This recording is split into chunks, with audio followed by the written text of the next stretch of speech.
the season started. We have bud burst, and over the next few months we've got to be very careful about pest and disease management, make sure that we're growing the best quality crop we can. And a really critical part of a spray program is thinking about the maintenance of the spray machinery.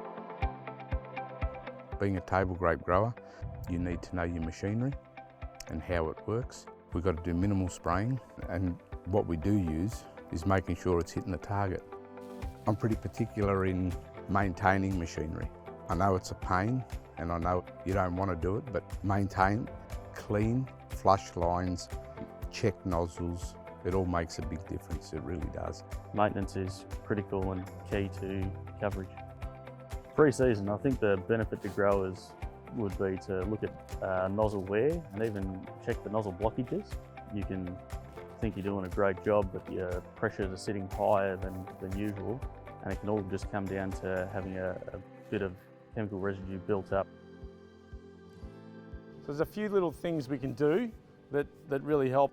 Flushing the lines with water and the whole tank. And we don't say to guys put 100 litres of water in it. We'd suggest more like 1,000 litres of water, and it should be done after every spray. With a sprayer that's been flushed out poorly, we'll often see this part rust out. Or we see the last 3 or 4 jets totally block up, and these lines block up as well. At the end of every spray, we make sure we flush the unit with clean water, drain the tubes, run pump machines, don't leave them full of chemical or anything like that.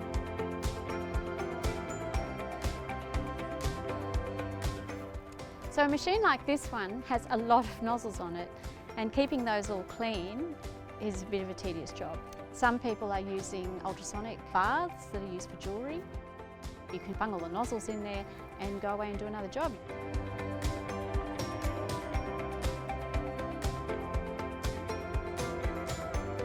So the one filter that's on most sprayers is the suction filter, and this is an everyday suction filter. Obviously has a mesh in it.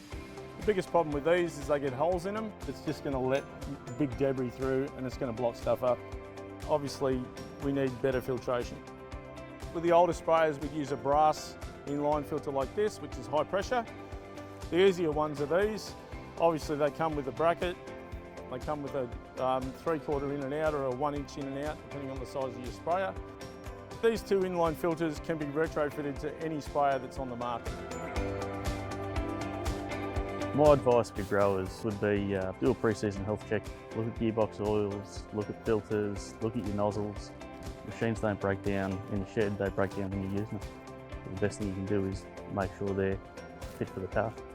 Don't just put it away and think, oh, it'll be right, because before you know it, you've got problems. It's easier to prevent them than to try and cure them.